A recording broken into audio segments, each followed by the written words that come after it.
चलिए, स्वागत है आप सभी का वापस से के सिविल एकेडमी के यूट्यूब चैनल पर। हम डेली ये जो हमारी यूट्यूब सीरीज़ है जिसमें हम डेली एमपीजीके के कुछ एमसीक्यूज़ 20 एमसीक्यूज़ को डेली डिस्कस करते हैं। टोटल आपके सीरीज़ में 1000 एमसीक्यूज़ को कवर किया जाएगा। रोज़ हम 20 क्वेश्चंस को डिस्कस करते हैं। तो चलिए आज के प्रश्नों को देखते हैं। सबसे पहला क्वेश्चन है, तानसेन की समाधि कहाँ पर है? जो तानसेन है उनकी समाधि कहाँ पर है? तो तानसेन की समाधि ग्वालियर में है। तानसेन की समाधि कहाँ पर है? ग्वालियर में है। ग्वालियर के बेहट गांव में तानसेन की समाधि है। और जो तानसेन का जो मकबरा बनाया गया है ग्वालियर में, जो तानसेन का मकबरा बनाया गया है यानी टॉम्ब, तानसेन का जो मकबरा बनाया गया, टॉम्ब बनाया गया है, वो मध्य प्रदेश का सबसे बड़ा मकबरा है। वो मध्य प्रदेश का सबसे बड़ा मकबरा यानी टॉम्ब है। यानी मध्य प्रदेश में जितने भी मकबरे हैं, जितने भी टॉम्ब्स है, उसमें सबसे बड़ा किसका मकबरा है? तानसेन का मकबरा है।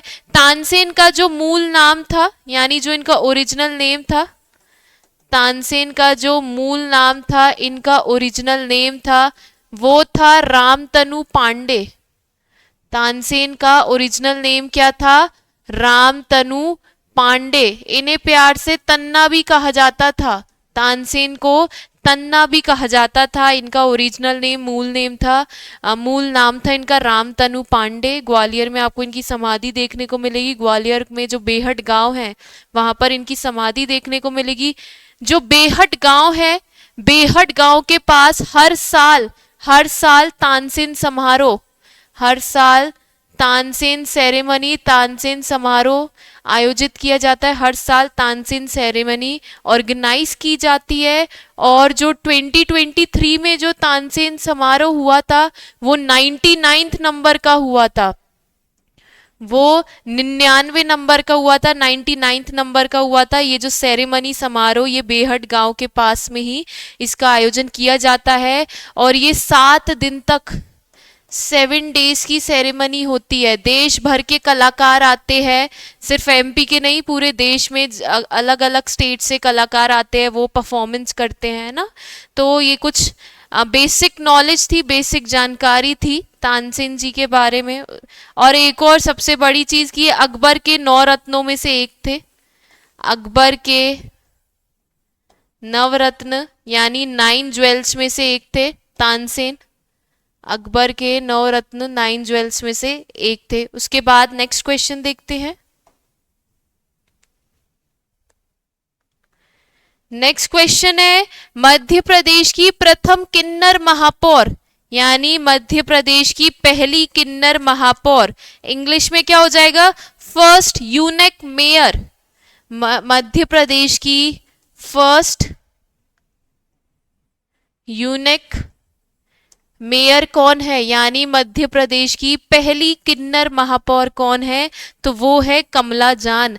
मध्य प्रदेश की पहली महिला, पहली किन्नर महापौर, पहली यूनिक मेयर कौन है? तो वो है कमला जान। उसके बाद देखें, मध्य प्रदेश का कौन सा भाग उद्योग धंधों की दृष्टि से अधिक विकसित है? यानी अगर आप इंडस्ट्रियल पॉइंट ऑफ व्यू से देखोगे, अगर इंडस्ट्रियल पॉइंट ऑफ व्यू से देखेंगे, इंडस्ट्रियल पॉइंट ऑफ व्यू, औद्योगिक दृष्टि से देखेंगे, उद्योग धंधे की दृष्टि से देखेंगे, तो सबसे ज्यादा इन चारों में से विकसित क्षेत्र कौन सा है? तो इंडस्ट्रियल पॉइंट ऑफ व्यू में जो सबसे ज्यादा डेवलप्ड क्षेत्र है, डेवलप्ड एरिया है, वो है आपका बघेलखंड। बघेलखंड सबसे ज्यादा विकसित है, डेवलप्ड है। अगर आप देखेंगे इंडस्ट्रियल पॉइंट ऑफ व्यू से तो सबसे ज्यादा विकसित, डेवलप्ड कौन सा एरिया है? बघेलखंड। और यहाँ पे लिख लीजिए, जो पहली इंडस्ट्रियल पॉलिसी मध्य प्रदेश की, पहली फर्स्ट इंडस्ट्रियल पॉलिसी कब आई थी? मध्य प्रदेश की फर्स्ट इंडस्ट्रियल पॉलिसी यानी मध्य प्रदेश की प्रथम औद्योगिक नीति कब आई थी?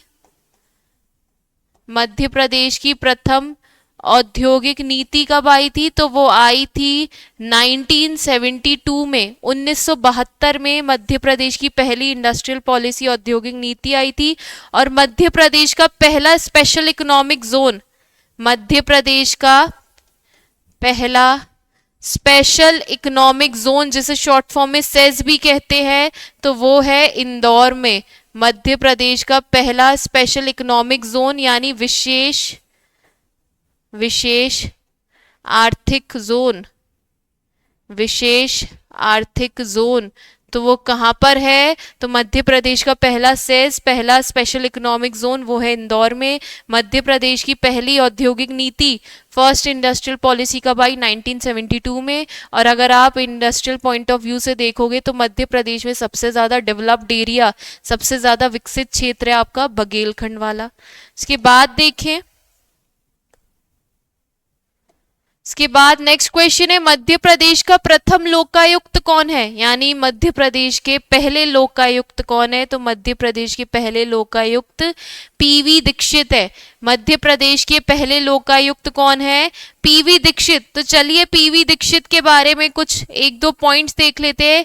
ये मध्य प्रदेश के पहले कार्यवाहक राज्यपाल बने थे, first acting governor of MP, first acting governor of MP.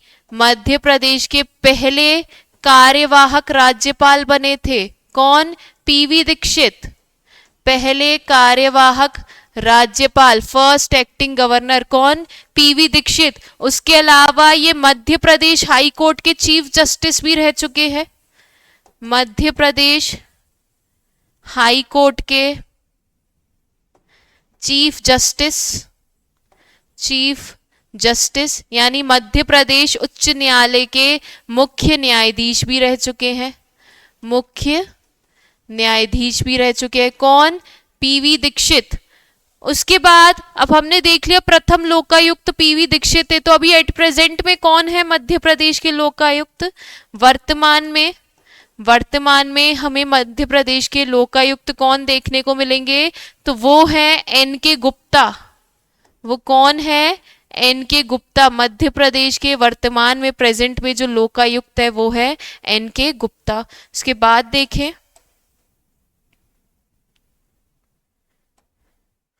Madhya प्रदेश में डॉक्टर सर्कल, मध्य प्रदेश में डॉक्टर सर्कल का प्रारंभिक मुख्यालय यानी जो स्टार्टिंग लेवल पर जो इनका हेडक्वार्टर बना था, जो इनका मुख्यालय बना था, वो कौन सा था? क्या वो नागपुर था या फिर वो सागर था या जबलपुर या फिर भोपाल?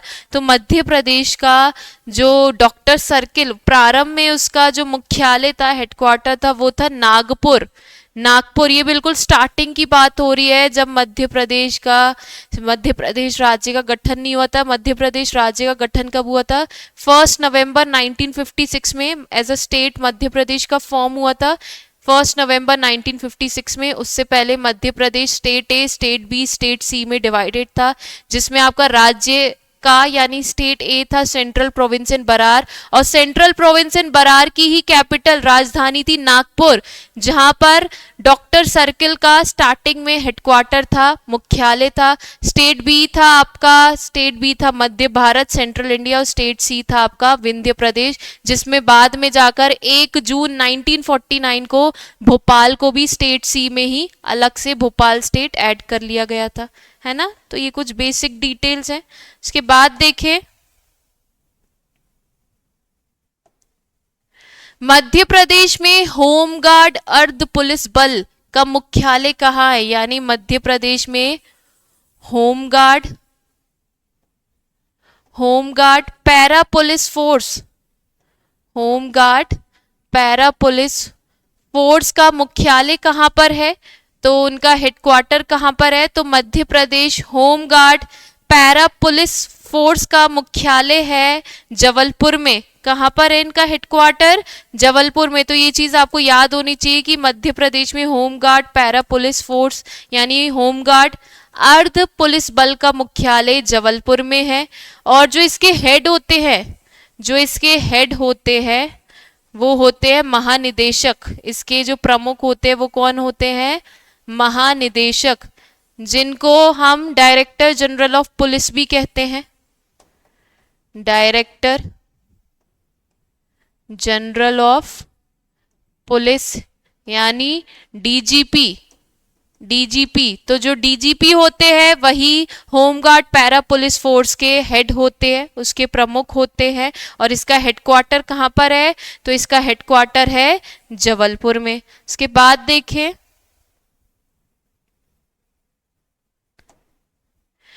कूनो वन्य जीव अभ्यारण्य मध्य प्रदेश के किस जिले में है, किस डिस्ट्रिक्ट में? तो जो कूनो वन्य जीव, कूनो वाइल्ड लाइफ सेंचुरी है,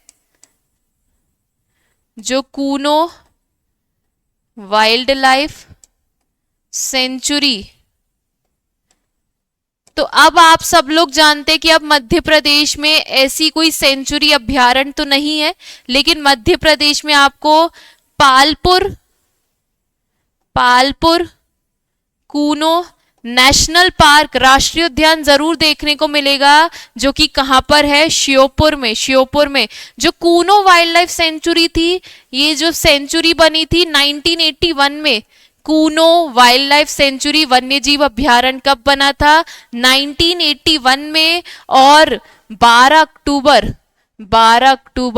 2018 को इस सेंचुरी को नेशनल पार्क का स्टेटस दे दिया गया था, राष्ट्रीय उद्यान का दर्जा दे दिया गया था। किसको? पालपुर कूनो। इसलिए आज आपको मध्य प्रदेश में नेशनल पार्क में पालपुर कूनो नेशनल पार्क का नाम देखने को मिलेगा। बाकी कूनो वाइल्ड लाइफ सेंचुरी 1981 में बनाई गई थी। 12 अक्टूबर 2018 से पहले पहले ये एक अभ्यारण्य सेंचुरी हुआ करती थी। उसके बाद 12 अक्टूबर 2018 को यहाँ पर इसको पालपुर कूनो नेशनल पार्क यानी इस अभ्यारण्य को, इस सेंचुरी को नेशनल पार्क का दर्जा स्टेटस दे दिया गया है। ये कहां पर है? तो ये श्योपुर जिले में है, श्योपुर डिस्ट्रिक्ट में है। और इस नेशनल पार्क का एरिया कितना है? इसका एरिया देख लीजिए। इस नेशनल पार्क का क्षेत्रफल एरिया कितना है? तो वो है 748.76 किलोमीटर स्क्वायर। इस नेशनल पार्क का एरिया कितना है? 748.76 किलोमीटर स्क्वायर।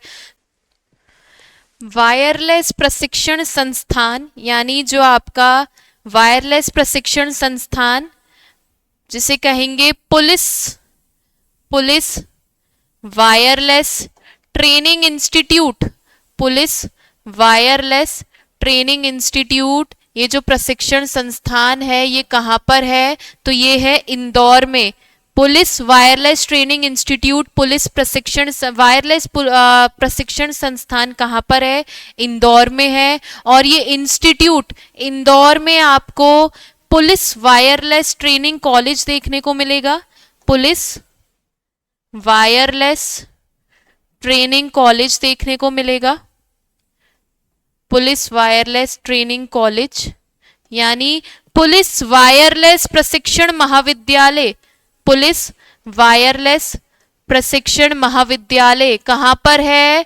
तो ये है इंदौर में, ये है इंदौर में। और इसी कॉलेज में, इसी महाविद्यालय में ये इंस्टीट्यूट खोला गया है। कौन सा? Police wireless training institute. तो यही पूछा गया था आपसे, वायरलेस प्रशिक्षण संस्थान कहाँ पर स्थित है? तो वो इंदौर में है। किस कॉलेज या महाविद्यालय पूछ लिया जाए तो इंदौर में पुलिस वायरलेस ट्रेनिंग कॉलेज है, पुलिस वायरलेस प्रशिक्षण महाविद्यालय, वहीं पर ही ये इंस्टीट्यूट संस्थान खोली गई है। इसके बाद देखें, उसके बाद नेक्स्ट क्वेश्चन है, मध्य प्रदेश में पहली बार राष्ट्रपति शासन कब लागू किया गया? यानी मध्य प्रदेश में पहली बार प्रेसिडेंट रूल कब लगा था? मध्य प्रदेश में पहली बार प्रेसिडेंट रूल, राष्ट्रपति शासन कब लगा था? तो वो लगा था आपका 30 अप्रैल 1977 में। मध्य प्रदेश में पहली बार राष्ट्रपति शासन, प्रेसिडेंट रूल कब लगा था? 30 अप्रैल 1977। मध्य प्रदेश में 3 बार राष्ट्रपति शासन, 3 बार प्रेसिडेंट रूल लग चुके हैं। पहला हमने देख लिया, पहला लगा था 1977 में, दूसरा लगा था 1980 में, और तीसरा लगा था 1993 में। तो चलिए देख लेते हैं कि जब पहला लगा था उस समय गवर्नर यानी मध्य प्रदेश के राज्यपाल कौन थे और मध्य प्रदेश के मुख्यमंत्री सीएम कौन थे। तो तब जो गवर्नर थे वो थे सत्यनारायण सिंह। 1977 में जो गवर्नर उस समय थे, जो राज्यपाल थे वो थे सत्यनारायण सिंह। सत्यनारायण सिंह। और जो सीएम थे उस समय, जो सीएम थे, सीएम कौन थे, है श्यामा चरण शुक्ल। सीएम का नाम है श्यामा चरण शुक्ल। और जब 1980 में प्रेसिडेंट रूल लगाया गया था, 1980 में राष्ट्रपति शासन लगाया गया था, तो तब जो गवर्नर थे वो थे सीएम पुनाचा। तब गवर्नर कौन थे, राज्यपाल कौन थे, सीएम पुनाचा। सीएम पुनाचा। और जो सीएम थे, जो मुख्यमंत्री थे वो थे सुंदरलाल पटवा। वो कौन थे, सुंदरलाल पटवा। उसके बाद जब 1993 में राष्ट्रपति शासन लगा था तब गवर्नर थे आपके कुंवर अली मोहम्मद खान। अली मोहम्मद खान। और जो सीएम थे उस समय वो थे सुंदरलाल पटवा। सीएम कौन थे, सीएम थे सुंदरलाल पटवा। तो हमने क्या देख लिया कि मध्य प्रदेश में जब राष्ट्रपति शासन, पहली बार मध्य प्रदेश में राष्ट्रपति शासन प्रेसिडेंट रूल लगा था 1977 में, उस समय राज्यपाल गवर्नर थे आपके सत्यनारायण सिंह और सीएम थे श्यामा चरण शुक्ल। जब 1980 में दूसरी बार राष्ट्रपति शासन प्रेसिडेंट रूल लगा था तब जो गवर्नर थे, राज्यपाल थे वो थे सीएम पुनाचा और सीएम यानी मुख्यमंत्री थे सुंदरलाल पटवा। जब 1993 में राष्ट्रपति शासन प्रेसिडेंट रूल लगा था मध्य प्रदेश में तब गवर्नर थे कुंवर अली, ये महमूद खां है, इसे महमूद कर लीजिए, कुंवर अली महमूद खां। उस समय कौन थे, कुंवर अली महमूद खान। और सीएम कौन थे, सुंदरलाल पटवा। उसके बाद देखें नेक्स्ट क्वेश्चन, राज्य पुलिस का सर्वोच्च अधिकारी किसके अधीन कार्य करता है, यानी जो स्टेट पुलिस है, जो उनकी सुप्रीम अथॉरिटी होती है, जो उनका सर्वोच्च अधिकारी होता है, सुप्रीम अथॉरिटी का जो ऑफिसर होता है वो किसके अंडर में काम करता है। तो सबसे पहले आपको ये पता होना चाहिए कि भाई जो सर्वोच्च अधिकारी, सुप्रीम अथॉरिटी, ये कौन है। तो ये बात की जा रही है महानिदेशक की। महानिदेशक डीजीपी की, डायरेक्टर जनरल ऑफ पुलिस की बात की जा रही है। तो ये राज्य पुलिस के सर्वोच्च अधिकारी होते हैं, डीजीपी जो होते हैं डायरेक्टर जनरल ऑफ पुलिस, जिसे महानिदेशक कहते हैं। ये किसके अंडर में कार्य करते हैं, तो ये गृह सचिव, होम सेक्रेटरी के अंडर में काम करते हैं। गृह सचिव, होम सेक्रेटरी के अंडर में ये लोग काम करते। कौन, जो आपके राज्य का डीजीपी होगा, महानिदेशक होगा, वो गृह सचिव, होम सेक्रेटरी के अंडर में वर्क करते हैं। उसके बाद देखें, उसके बाद में नेक्स्ट क्वेश्चन देखें, तिलहन उत्पादन में राष्ट्रीय स्तर पर मध्य प्रदेश का क्या स्थान है, यानी ऑयल सीड्स प्रोडक्शन में, ऑयल सीड्स प्रोडक्शन में एमपी की रैंक क्या है, तो मध्य प्रदेश की रैंक प्रथम है। ऑयल सीड्स प्रोडक्शन में एमपी की रैंक क्या है, फर्स्ट है। ऑयल सीड्स यानी इसमें आपका सोयाबीन आ जाएगा, मूंगफली आ जाएगा, मूंगफली यानी ग्राउंड नट आ जाएगा, है ना। तो ये आपके ऑयल सीड्स होते हैं, तिलहन होते हैं। तो तिलहन उत्पादन में मध्य प्रदेश का प्रथम स्थान है, फर्स्ट पोजीशन है। और मध्य प्रदेश में जो तिलहन होता है वो कहाँ होता है, तो ये हम देख लेते हैं। वो होता है आपका नॉर्थ वेस्टर्न एमपी में, नॉर्थ वेस्टर्न एमपी यानी उत्तर पश्चिमी मध्य प्रदेश में, छतरपुर, शिवपुरी,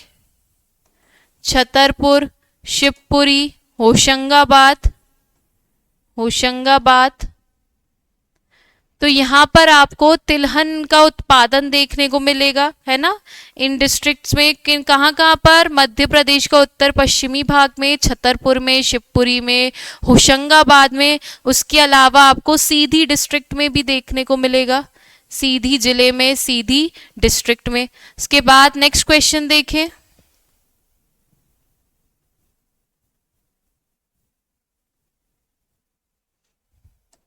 नेक्स्ट क्वेश्चन है, आर्म्स एंड प्रैक्टिस सेंटर कहां पर है। जो आर्म्स एंड प्रैक्टिस सेंटर है वो कहां पर है, तो इसका पूरा नाम है Rustam ji. Rustam ji arms and practice centre, Rustam ji arms and practice centre, Rustam ji arms and practice centre, ये कहाँ पर है, तो ये सेंटर है आपका इंदौर में। कहाँ पर है ये सेंटर, ये सेंटर है इंदौर में। क्या नाम है, Rustam ji arms and practice centre. इसके बाद देखिए, इसके बाद नेक्स्ट क्वेश्चन है, बाघों की संख्या के आधार पर मध्य प्रदेश का भारत में कौन सा स्थान है। यानी अगर हम टाइगर की पॉपुलेशन देखेंगे तो एमपी किस प्लेस पर स्टैंड करता है, तो जो एमपी है वो फर्स्ट पोजीशन पर, पहले नंबर पर एमपी आता है। पहले हम ये देख लेते हैं टोटल टाइगर्स कितने हैं। यह आपका 2022 जो सर्वे हुआ था उसके अकॉर्डिंग है। उसके बाद अभी तक कोई भी बाघ गणना नहीं हुई है, ये लेटेस्ट है 2022 सर्वे। तो इसमें जो बाघों की संख्या बताई गई थी वो बताई गई थी 3682। 3682 पूरे देश में आपको, जो 2022 में जो सर्वे हुआ था उसके अकॉर्डिंग देश में आपको कितने टाइगर्स देखने को मिलेंगे, 3682, जिसमें मध्य प्रदेश में है 785। मध्य प्रदेश में कितने हैं, 785, और सबसे ज्यादा एमपी में ही है, इसलिए एमपी की फर्स्ट पोजीशन है। उसके बाद कर्नाटका में सेकंड पोजीशन कर्नाटका की है, कर्नाटका में है 563, और थर्ड पोजीशन है उत्तराखंड, थर्ड पोजीशन है उत्तराखंड, उत्तराखंड की है 560, 560। तो मध्य प्रदेश में अगर देख लिया जाए, मध्य प्रदेश की फर्स्ट रैंक है टाइगर पॉपुलेशन में, बाघ जनसंख्या में सबसे ज़्यादा हमें एमपी में ही देखने को मिल रहे हैं 785। उसके बाद कर्नाटका में 563 और उत्तराखंड में 560। और पूरी पॉपुलेशन देखिए कि कितनी जनसंख्या है बाघों की, टाइगर्स की, तो वो है 3682। ये 2022 सर्वे के अकॉर्डिंग है। इसके बाद देखें,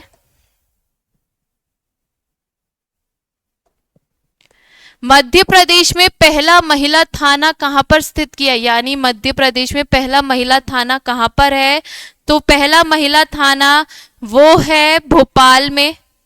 भोपाल में कब बनाया गया इसे, 10 अगस्त 1987 में।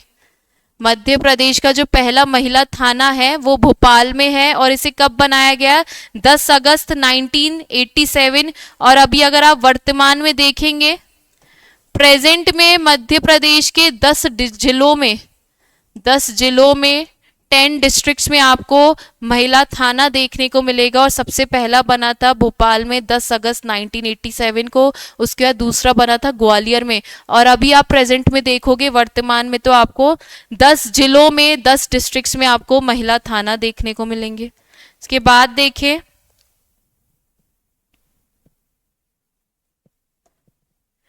भारत के प्रमुख पर्यटन केंद्रों में खजुराहो का स्थान कौन सा है। यानी भारत में जितने भी टूरिस्ट सेंटर है, टूरिस्ट स्पॉट है, उसमें खजुराहो की प्लेस कितनी है, तो खजुराहो तीसरे नंबर पर आता है। कितने नंबर पे, खजुराहो तीसरे नंबर पर आता है, थर्ड पोजीशन है। हम सब जानते हैं खजुराहो में चंदेल वंश के राजाओं ने, चंदेला रूलर्स ने यहाँ पर 950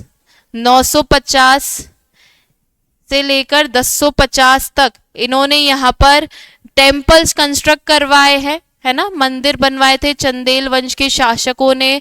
तो इसलिए खजुराहो में आपको बहुत सारे टेम्पल्स देखने को मिलेंगे। इसलिए अगर पूरे भारत में टूरिस्ट स्पॉट देखेंगे तो तीसरे नंबर पर खजुराहो आएगा, क्योंकि यहाँ पे आपको चंदेल वंश के समय के जो उनके राजाओं ने यहाँ पर बहुत सारे टेम्पल्स, मंदिर को कंस्ट्रक्ट करवाए थे। इसके बाद देखिए,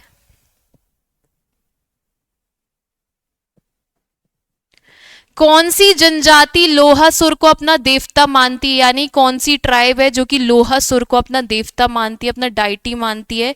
तो वो है अगरिया। अगरिया जनजाति लोहासुर को अपना देवता मानती है। और जो अगरिया है वो गोंड की सबकास्ट है, ये गोंड जनजाति की सबकास्ट है, गोंड की उपजाति है, गोंड की ये उपजाति है, सबकास्ट है। कौन सी? अगरिया। ये जो जनजाति है लोहे का ही काम करती है, लोहे का काम करती है। और जो इनके देवता है वो है लोहासुर, और ये इनको खुश करने के लिए, लोहासुर जो कि इनके देवता, उनको खुश करने के लिए काली मुर्गी का भेंट करते हैं, उन्हें काली मुर्गी भेंट में देते हैं। किसे? गोंड जनजात, गोंड की जो उपजाति है जिनका नाम है अगरिया, वो उनके जो देवता है, जो उनके मेन डाइटी है वो है लोहासुर। और लोहासुर अपने देवता को खुश करने के लिए किसका भेंट करती है? काली मुर्गी का। जो आपको अगरिया वो मेनली मध्य प्रदेश में कहाँ देखने को मिलेगी? तो वो मिलेगी आपको मंडला, मंडला, डिंडोरी, मंडला, डिंडोरी, सीधी, सीधी डिस्ट्रिक्ट में आपको ये देखने को मिलेगी, और शहडोल में। तो मंडला, डिंडोरी, सीधी, शहडोल में आपको अगरिया जनजाति देखने को मिलेगी। ये गोंड जनजाति की उपजाति है, सबकास्ट है। लोहासुर को ये अपना देवता मानती है, लोहे का काम करती है जनजाति, और लोहासुर को खुश करने के लिए काली मुर्गी को भेंट में उनको चढ़ाती है। इसके बाद देखिए,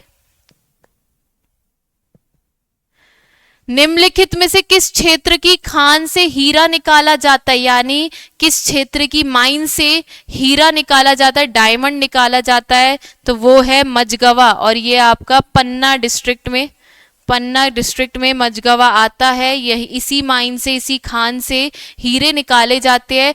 पूरे देश में, देश में जो राज्य है उनमें सिर्फ मध्य प्रदेश एकमात्र ऐसा राज्य है जो कि हीरे का, डायमंड का प्रोडक्शन करता है, और वो भी सिर्फ मध्य प्रदेश के पन्ना जिले से, पन्ना डिस्ट्रिक्ट से। इसके बाद देखिए,